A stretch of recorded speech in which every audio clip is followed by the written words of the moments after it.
This is PWF Empire Live. It's the best thing going today. The best insight and analysis on the hottest topics in the world of wrestling happens here. From storylines and news to rumors and reviews, we've got the action covered from bell to bell. Believe that. Presented by PWFempire.com with your hosts, Charlie Feast, Evan Medina, and J-Dub. Do I have everybody's attention now? The match starts now.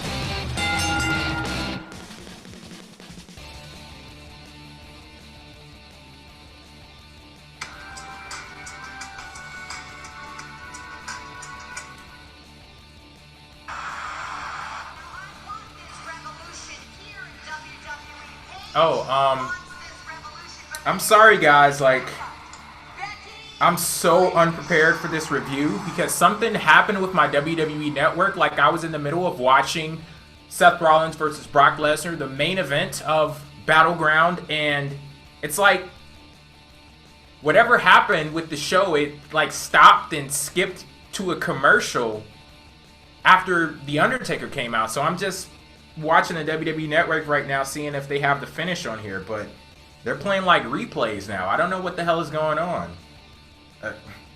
I don't know. Steven, did you get a chance to watch the finish of the match? There was no finish to the match. Wait a minute. What are you saying? This is like a pay-per-view main event WWE World Heavyweight Championship match. No finish. What the hell are you talking about? Well, the referee seemed to vanish into thin air. Seth Rollins nowhere to be found. But, The Undertaker's back, so that's worth the $9.99, right? Right? I don't know. I guess we shall see. We will get there. Thank you guys for tuning in to PWF Empire Live. I'm Jay, and as you can see, I'm joined on the hosting panel tonight by my co-host, Steven. Evan is on vacation this week, so it'll just be us two on PWF Empire Live tonight. We're talking Battleground. This is one of WWE's new pay-per-views over these last few years, and it's been mired in controversy. This isn't the first time, but apparently it is continuing the trend here, so we will be discussing that tonight. And, yeah, where shall we begin? I guess we'll go ahead and get started with the first match of the night, and you're more than welcome to go ahead and let us know your thoughts on Battleground as we discuss all of these matches that occurred at this show. You could do so on the chat, on the video, on YouTube, also on the post on PWFempire.com, and on Twitter with the hashtag PWFempire, because, as always, the conversation continues on and off air. First up, we have Randy Orton versus Sheamus. We went into this match saying Sheamus, he's Mr. Money in the Bank. He could possibly be the next WWE World Heavyweight Champion. This guy needs some momentum behind him. This guy needs a win. So that's exactly why his ass won't win this match. And turns out he didn't, because Randy Orton hit him with an RKO out of nowhere, and he was declared your victor for the opening contest at Battleground. Steven, what were your thoughts about this match? It was a decent match, I have to say. It wasn't bad. It was decent. I'm not sure if that was because of the crowd. The crowd was very into it. They were into Randy. They were into booing Sheamus. It felt very much like the type of match you would get at a house show, where the fans just have fun with it, even though there's nothing really on the line. It's just kind of a fun match. The problem was this had no stakes, to me, anyway. I guess some people could argue the stakes were Sheamus needed to win, but he didn't. So I don't know. It wasn't a bad match. It's just I didn't care about it, and I thought it was the wrong guy who went over. I'm not really sure where Randy's going. I think he could have. There's just no reason that I could see why you would give Randy the win, other than you want to send the fans home happy. But like I said, that's something you would do at a house show. It's not something you need to do at a pay-per-view. Yeah.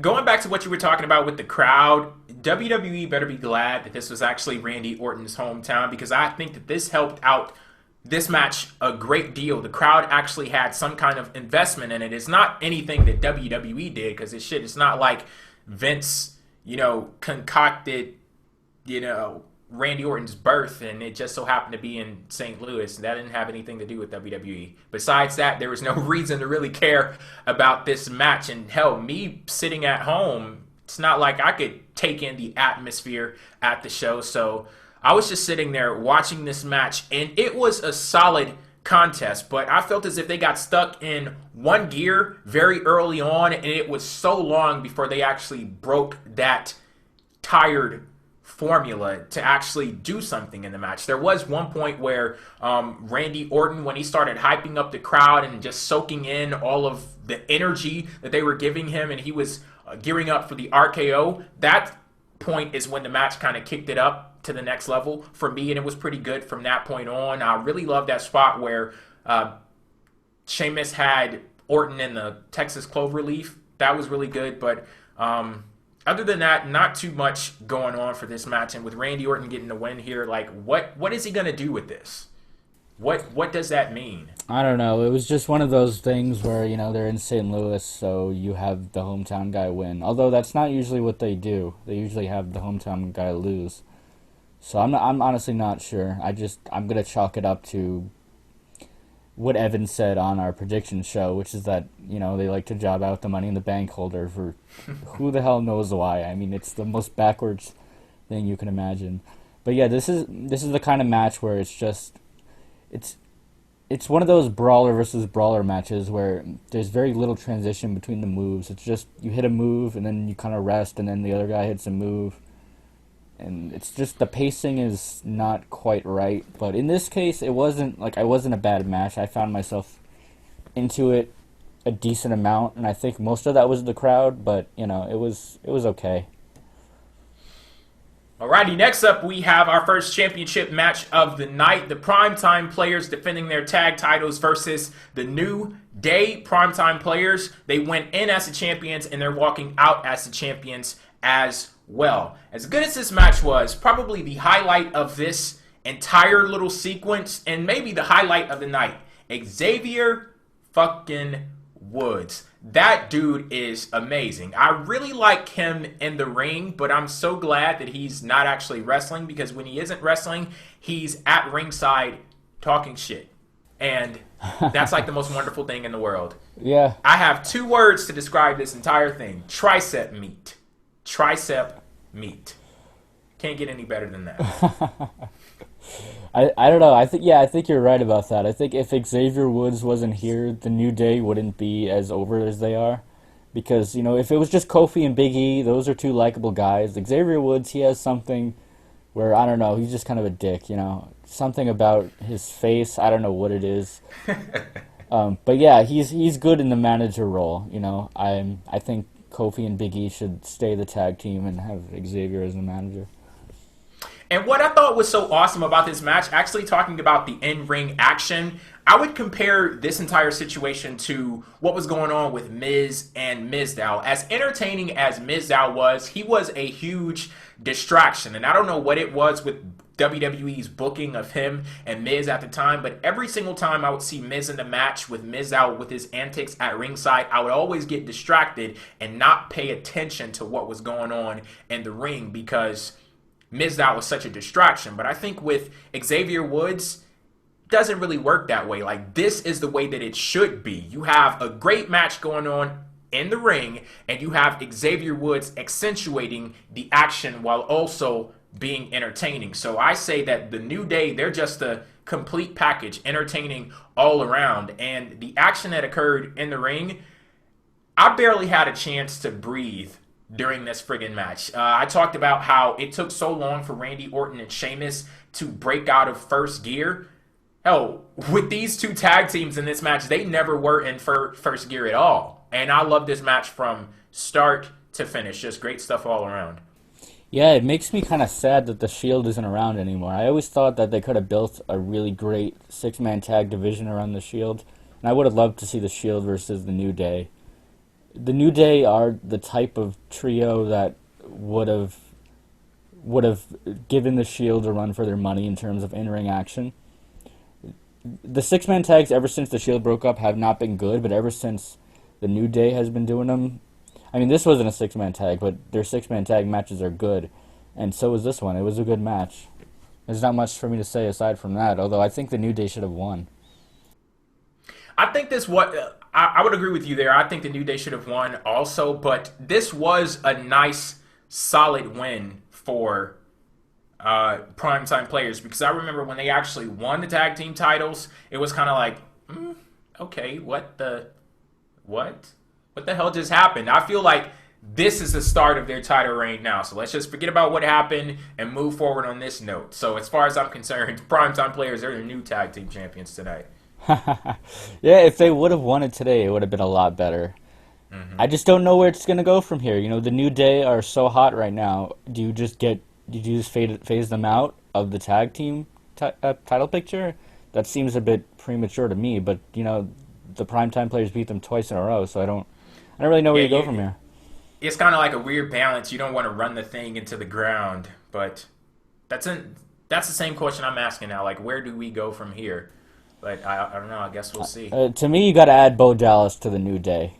To me, I don't know. They had pretty much the same exact gimmick, and I think the parallels from the Nation should be embraced in a sort of ironic, sarcastic way. Like, look, here's the white guy. Here's Bo Dallas.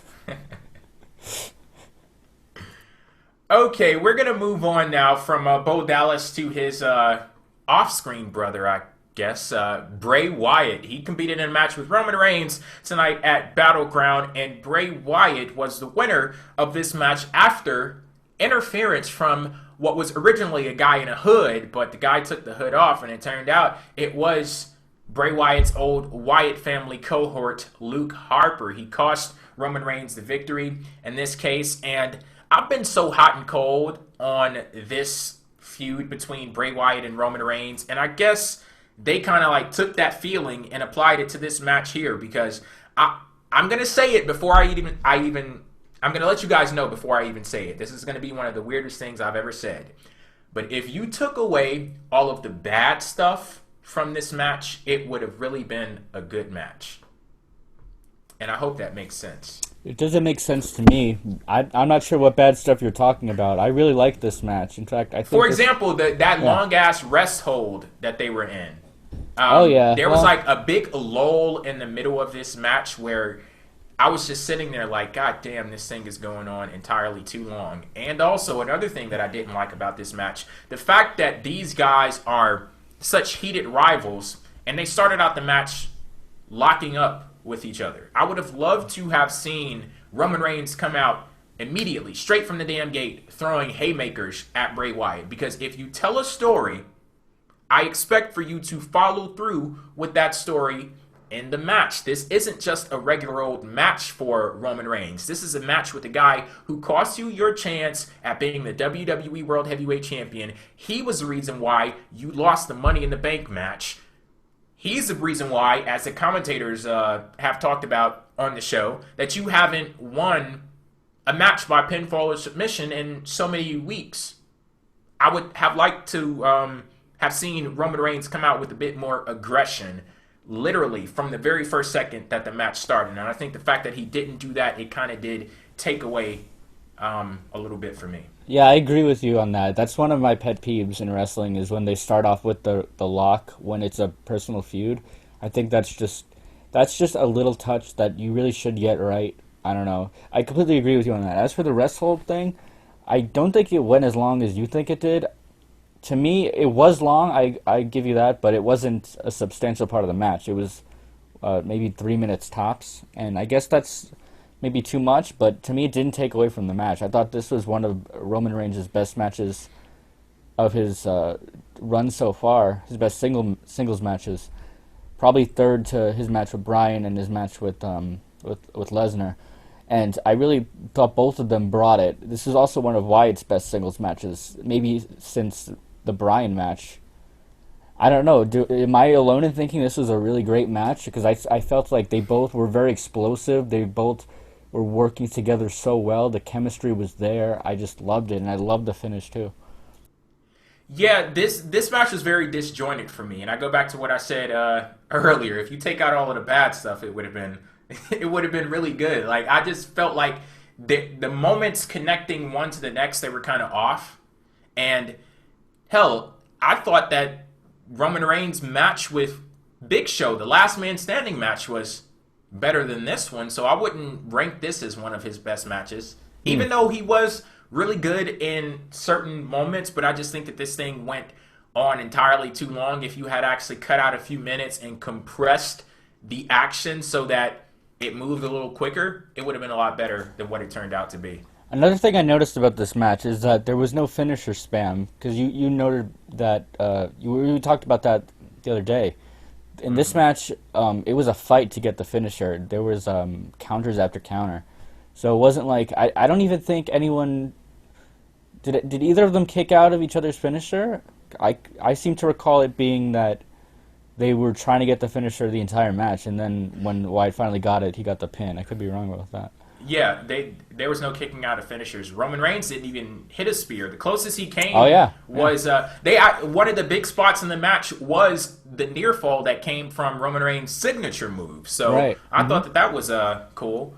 Like that structure, that theme, that should be applied throughout the whole damn company. Like, there's no need to go to finisher after finisher after finisher, and I'm pretty sure we will get there later on. But there are a few of the good moments out of this match. I like that one moment where Roman Reigns went for the apron drop kick, but I think Bray Wyatt like clotheslined him or something like that. And one thing that I can say for Bray Wyatt, that guy he's a great brawler.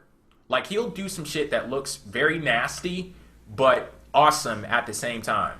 Yeah, he is. He really is. And I thought he brought out the best in Reigns. I really did. I think I'm a lot higher on this match than you are by a long shot. Like, this is probably my favorite match on the card.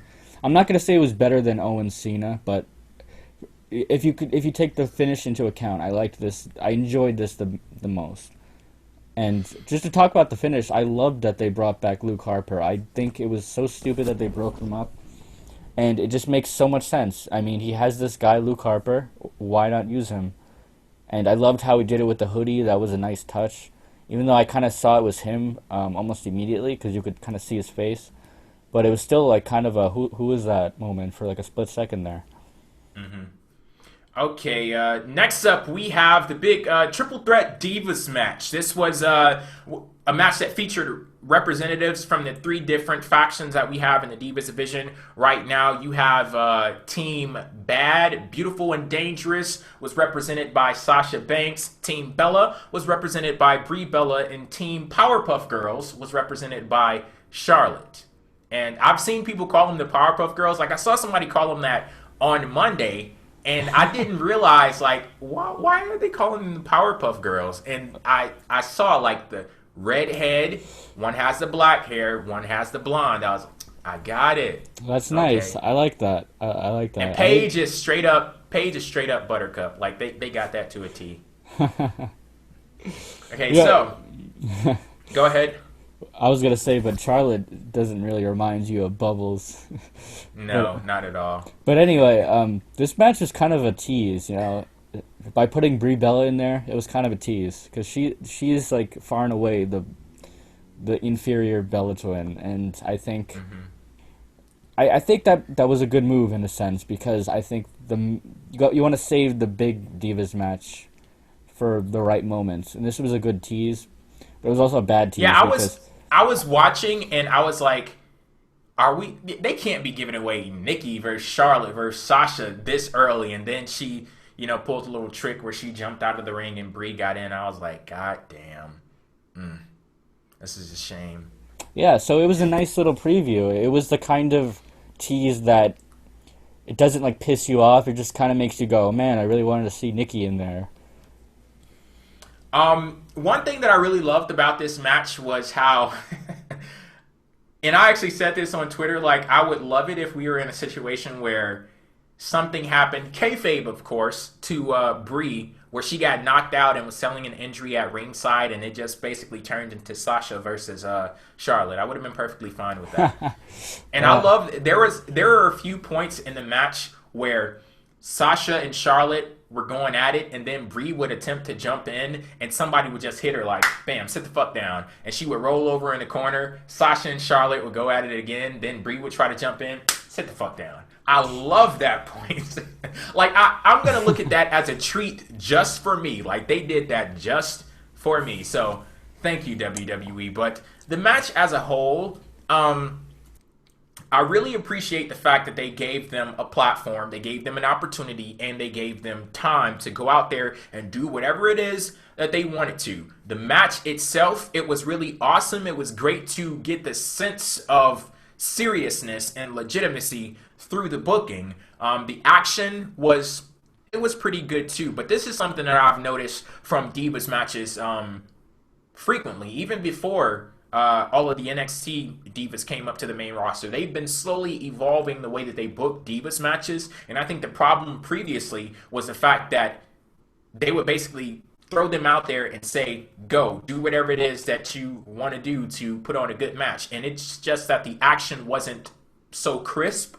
But I think that when you have people like Charlotte and Sasha coming up, they add a bit more crispness to it.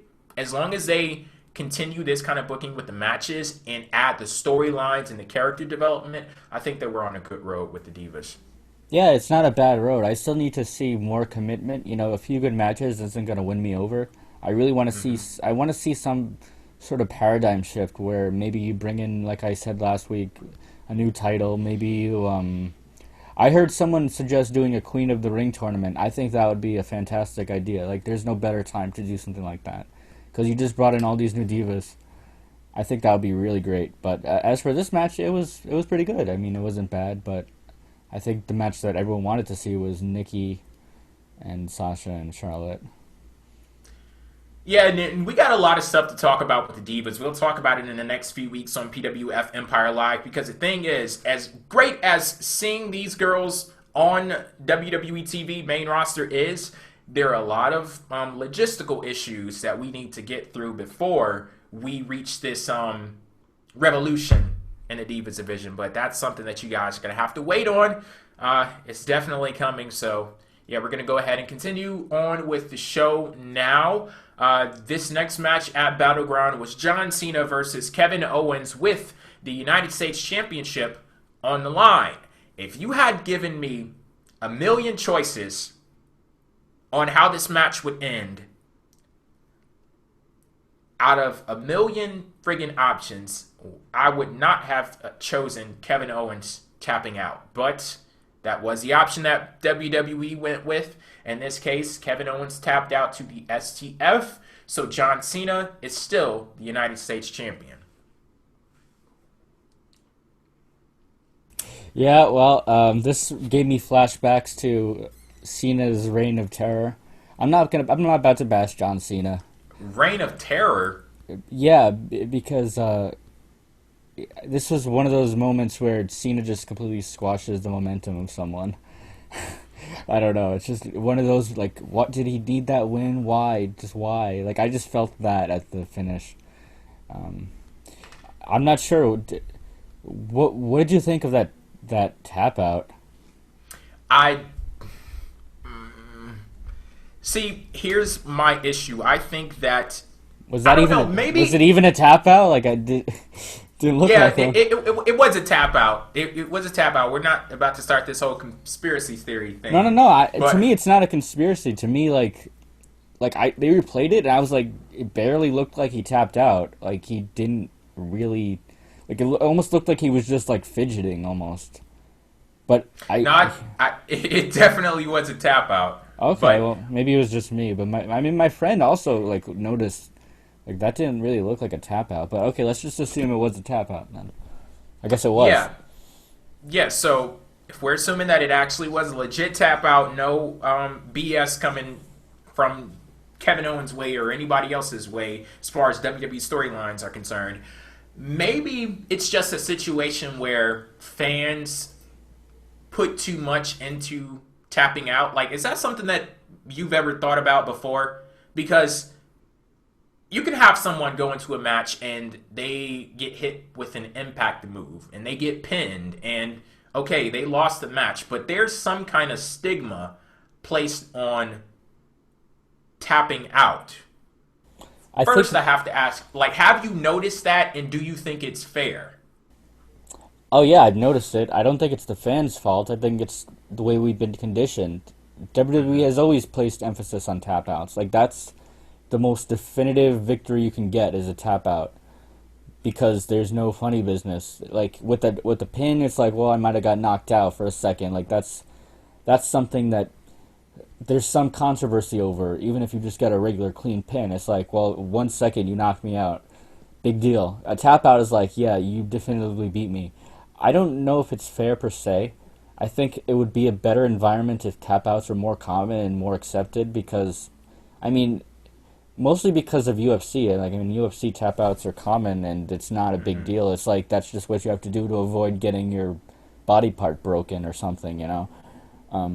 But in this case, judging by the way WWE has booked tap outs, I think it was a terrible move. It's not like it's going to bury Owens. I think if anyone's saying that, which I'm sure people are saying that, that's wrong.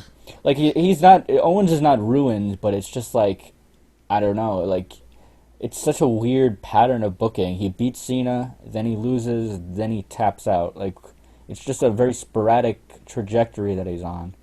And I don't really know what they were thinking. I think there were so many other ways you could have ended this match. You could have had Cesaro cost Owens the match. You could have made it a triple threat to begin with. You could have just gave Owens the victory. Is there any better person to beat Cena than Owens? I guess maybe Cesaro, but I don't know.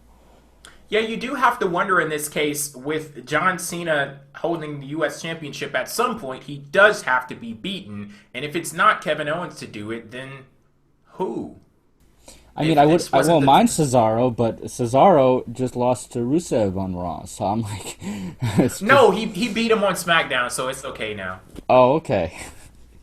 It's okay. It's fine. But yeah, I look at this match, and this is exactly what I was talking about a few weeks ago on the show, and it's interesting how they played into the match to a T, because John Cena, he hits Kevin Owens with an attitude adjustment. Pins him, Kevin Owens kicks out. He hits him with another attitude adjustment. Pins him, he kicks out. Then he goes to the friggin' turnbuckle for a super attitude adjustment, and he kicks out of that one too. And just the what the fuck look that John Cena had on his face, like, oh God, what do I do now? That would have been the point right there where I was talking about that new finisher or that special finisher from John Cena. Throw it in there. Let John Cena bring out something that he's never used before to basically say, okay, this is a time, like, I've got to pull out something that people haven't seen before that Kevin Owens can't possibly prepare for, and bam, that's where he hits him with that impact move and pins him there. But just thinking, he chose to go with the STF. Yeah, I didn't even realize that. What you just said makes me not like this even more, because, like, yeah, he gave that look, what do I have to do to put Owens away? And that's how the commentary sold it. It's like, oh, I know, just my STF. It's the thing I use all the time. Forgot about that one. See, this is like, if everybody had just listened to me a few weeks ago, we wouldn't be sitting here, Kevin Owens tapping out. Yeah, I would have preferred that, but like I said, there were so many other ways to save this. I just don't get it. I really don't. Why didn't you just have Cesaro interfere? Because Owens cost him the match. You might as well. I don't get it. I can only imagine this was a Vince McMahon decision. Okay, so what about the actual quality of the rest of the match, though? Because while it was good, I feel as if out of all three of the Kevin Owens and John Cena matches, this was probably the weakest one. I would rank the first one at Elimination Chamber, that was number 2. The one that happened at Money in the Bank, number 1, and this one would probably be at 3. Yeah, it was a really good match. I'll say they set the bar so friggin' high with the other two, so saying it's the third one is not necessarily saying that it was trash, but it was really good. It's just that they've done this match twice before. They even used a lot of the old tricks, like Owens did the 5 Moves of Doom last match, so it's kind of like, okay, we saw this before. It's like this match, at this point, I can't even distinguish them. They're all kind of similar, and I think that's one of the risks you run when you have 3 really great matches back to back to back, and that's why I would have much preferred a triple threat. But, I mean, it was a good match. It didn't... at this point, it's not special. We had it twice, and also the finish sucked. So this is definitely the worst one. I'm not One sure. thing that I can say was awesome about this match, though, when Cena went for the springboard stunner and Kevin Owens caught him with the German suplex, that was awesome. Oh yeah. Although I'd prefer if he didn't do the German suplex, just because Brock Lesnar is kind of doing that right now. But it's fine. I mean, I would prefer John Cena not do the springboard stunner. So yeah. I feel like you gotta kind of like weigh things. It's like, okay, well, if that stopped him from doing the stunner, I'll accept it. I don't hate the stunner as much as doing it later on in the match too. So yeah, it's terrible, man. Terrible. To me, it's not spectacular, but to me, it's just a move. It's okay, whatever. It looks ugly. It kind of does, yeah. But I don't hate it. It's just whatever. It's a move. Yeah, I'm not sure what else to say about this. I also I know we shouldn't come back to this, but it didn't look like a tap out to me. Like, it honestly didn't, and I wish it would have been more clear to me.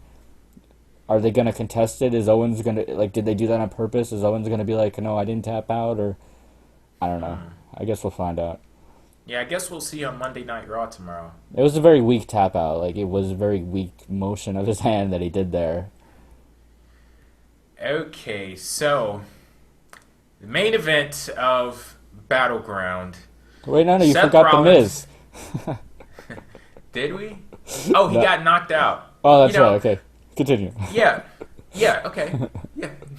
Honestly, though, since we mentioned him, nice promo from The Miz, him going out there talking shit about people. I said on the preview show that The Miz annoying people was the best part of this feud. So if we couldn't get the match because Ryback is injured, he had a staph infection, so he couldn't compete. If we couldn't get the match, this was the best alternative. Miz going out there, cutting a promo, and then getting knocked out by the Big Show. Yeah, I will say that The Miz is a great heel, and he's a great mid-card heel. Like, he's the guy that you should use to put people over into the upper mid-card. He's just a great heel. Like, I'm never going to say anything bad about that guy's mic skills. I will say, though, that outfit that he had on, hot-ass mess, literally from head to toe. Everything was, But, I would honestly prefer talking about The Miz's outfit than the main event of Battleground. Yeah, this was probably the worst Brock Lesnar match. Except for the one with Big Show, but I don't count that as a match. But this was definitely the worst Brock Lesnar match that we've gotten since he's been back. Can I just let you know that I was trying to get you to brace for the fuckery that was coming? You didn't want to believe it. I told you, I tried to get you ready. Me and Evan, you were like, fuckery is coming. But did you... like Ned Stark, brace yourselves. Did you expect this level of fuckery? Did you expect... The Undertaker? See, here's the thing. Brock Lesnar is so dominant. He's the friggin' beast. He's the conqueror. He's the god of violent retribution. For you to be able to combat that, there had to be an obscene amount of fuckery. It had to be there in abundance. So I just knew two things going into this show. One, Brock Lesnar is not going to walk away as a WWE World Heavyweight Champion. And two, some kind of fuckery is going to be what prevents that from happening. So I knew it was going to be there in very large amounts. So, I mean, in this case, it was The Undertaker. But what can we say about this match before we talk about The Undertaker and the fact that the match is technically still going on now? Oh yeah, the match is definitely still going on, but it was on its way to being a decent match. I don't really know what to say because it got cut so short. Like, it was a good one third of a match is what I'll say, it's pretty impossible to judge because that wasn't a complete match, and I can only judge a complete match. I mean, I did like those German suplexes and things. I was like, Seth Rollins, this guy has been grinding my gears lately. I want to see this guy get his ass kicked. I want to see him get the brakes beat off of him. I want to see him be taken to Suplex City. But the unfortunate thing is he kind of like just drove through Suplex City. It's like when you're going on a flight somewhere and you have a layover. You technically were in the city, but not officially, so like I've been to Las Vegas on a layover, but I can't say I fucking been to Las Vegas, so Seth Rollins can't say he has been to Suplex City. He had a layover there, and then the Undertaker came and flew away with him. Yeah. I mean, yeah. You guys did try to warn me. I don't know, I really felt it, but what can I say? Like I tried to tell you, 1999, man. We've been watching WWE for 16 years. You kind of had to expect something like this was going to happen. I think I delude myself because I don't want to accept. But yeah. I mean, what do you think about the match? To me, there's really nothing I can say otherwise. It was a good first quarter of a match. I really wanted to see Seth Rollins be hit with that F5. And I was sitting there, and I literally was screaming at my TV like, "Bitch, you better not kick out." Those were my literal words. "Bitch, you better not kick out." Then the lights cut off. We hear the gong, and bam, the Undertaker is there. So I felt like they were kind of revving up to go somewhere, but they never actually got going. I don't think that Seth Rollins got his got the ass kicking that he signed up for. He escaped it, but it wasn't due to any strategy from him. It wasn't due to any subterfuge from him. Like, he doesn't have anything to do with the Undertaker. So I didn't get the complete picture that I was looking for going into Battleground. But yeah, we have the Undertaker now. So what do we do with this? I don't know. From a purely superficial standpoint, I kind of marked out just because it's the Undertaker, but then it's like, this is kind of stupid. It's a big Deus Ex Machina. It's like the biggest one since Bray Wyatt. Yes, my God. Oh my God. If you guys don't know what that is, go look it up too, and you will be amazed by how perfectly it fits Undertaker, what happened here, and also everything that happens with Bray Wyatt. Yeah, it's like, man, like, where do I even start? Okay, so let me start with this. 2.5 years you wait, dude? Or is it 1.5? Well, he did have a concussion, though, so okay, maybe he just woke up today like, oh, shit, yeah, my streak is over. Second of all, I need to do something about that. Second of all, if you're going to get revenge at all, why? You lost fair and square. Why are you being a sore loser about it? He just seems like a dick now. Like, it seems like a heel move. I don't even know if it was supposed to be a heel move, because it was such a dick move. Like, okay, he beats the streak fair and square, and a year and a half later, he costs him a title match. Like, well, what a here's dick. the thing. Maybe it wasn't because of the streak. Oh, is it because of Kane? Yeah, they are brothers, so okay. Undertaker hasn't given a fuck about Kane in years, but here he's like, man, that ankle. We had great memories of that ankle. I remember as a child, like, Kane, that ankle, I was special. So you like hurt his ankle, and that hurt me. So yeah. Yeah. Okay, but in all seriousness, it's not Kane, so it's like, it's what the hell? What I was hoping would happen is that Brock Lesnar just F5's Taker, and then he proceeds to just pin Seth Rollins like nothing ever happened. Like, nah, this shit ain't over. Come here. I am not letting you walk away from this one. But yeah, that's another thing that we have to take into account. Because the whole Greek tragedy thing. Yeah, well, there goes that. Yeah, like, they just keep, like, why? I looked at that as the end of the character, The Undertaker. Like, Brock Lesnar pretty much exposed him at you're not some mythical deity. You're just a man.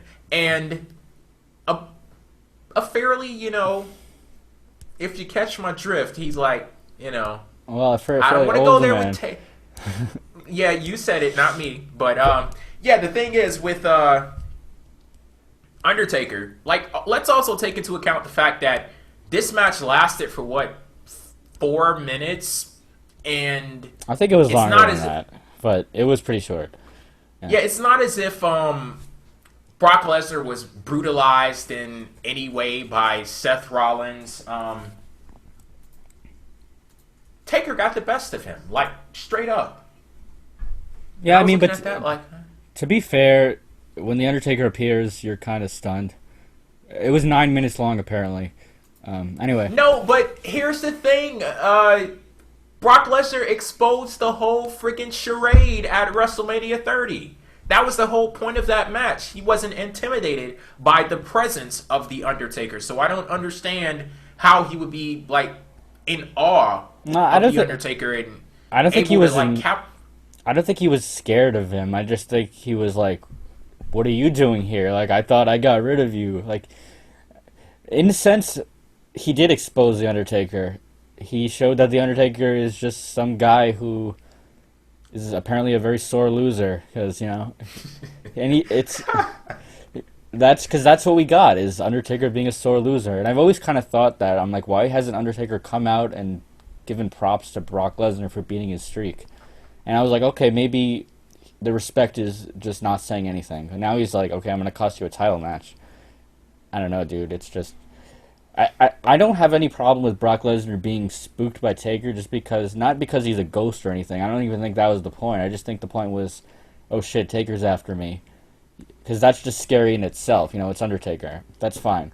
But it's just like, why even go there? It totally ruined the match that they had at WrestleMania, and I don't see what this does for anyone except give them an out of Seth Rollins losing to Brock Lesnar. That, and also it puts together two big names for SummerSlam. Yeah, it does, but then what the hell is Seth Rollins going to do? I've thought about that. Like, who the hell is Seth Rollins going to fight? Dean Ambrose again? I don't know. No, God, no. Please. No, because really, if you think about it, who? I don't know. John Cena? I don't know. I guess that's a discussion for another time. But yeah, the Undertaker is back. Yeah, I guess, like, it's not the worst thing to happen, but it's a big, like, why. It's like, this is... Well, it's not even a big why, because you can figure it out. The reason why is because we booked ourselves to a corner. We need to get it out, and we wanted a big match for SummerSlam, so we're going to do something that makes no sense.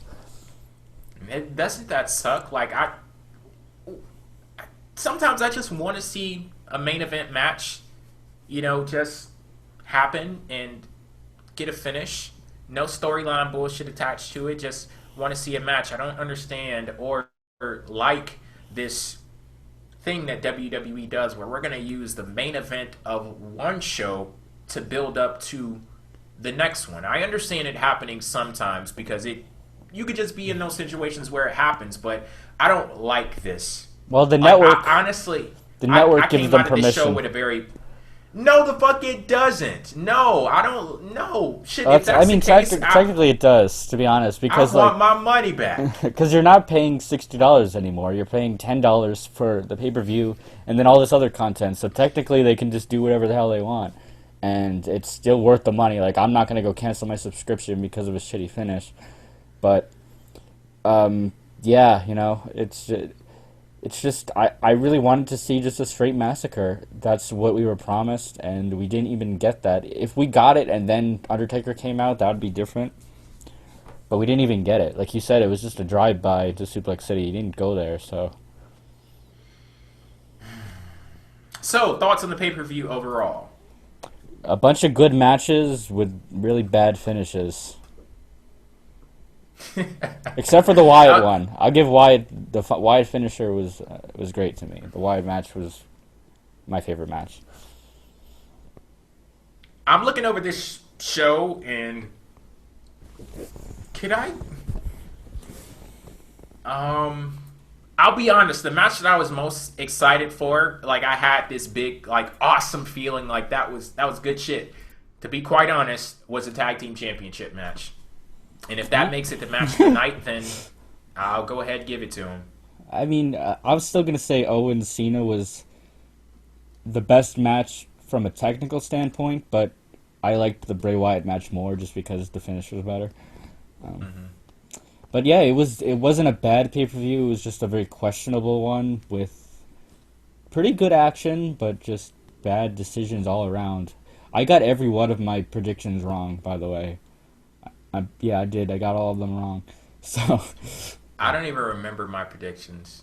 um See, that's something that you'll notice about me. Like, we do those whole prediction shows. Like, I guess I'll go ahead and give some backstage news here. I only do predictions on the show because the viewers care. I don't at all. I actually like seeing how many I get right. So I like putting my predictions in there, but I got them all wrong. So I don't care if I get them all wrong. It's just that a lot of the ones that I got wrong are really questionable ones. Like, why did Owens have to lose? Why did Sheamus have to lose? Why did why did we Rollins all have to lose? Why do we all have to lose in the main event? Yeah. Well, I guess we'll see where it goes. Oh, by the way, something that makes no sense is I love how Undertaker, he gets taken out by the Nexus, doesn't really give a shit. He gets taken out by the Shield, doesn't really give a shit. But he gets pinned cleanly by Brock Lesnar, and then he cares a year and a half later. A year and a half later, man. Like, right now, if I'm gonna, like, make an assessment of his character, I think he's a dick. Like, he's just a dick. Yeah, he did pull a really heel move. He kicked Brock Lesnar in the balls. Oh, yeah, what was that about? To be honest, like, I'm not even kidding. I'm not sure if this was supposed to be a heel turn. That's how bad it was executed. Like, I think there's a chance that was supposed to be a heel turn. I don't know what to say about that. It's because why else would he kick him in the balls? Like, that's a definitive heel move. Well, that's it for this episode of PWF Empire Live. We'll catch you guys at our regularly scheduled time, Wednesday at 9 p.m. Eastern on PWFEmpire.com. Thank you guys for tuning in. Anything more to say before we head off air? Honestly, no. I have nothing to say. Well, alrighty then. That's it, guys. Thank you for tuning in. Catch you on the flip side. Peace out.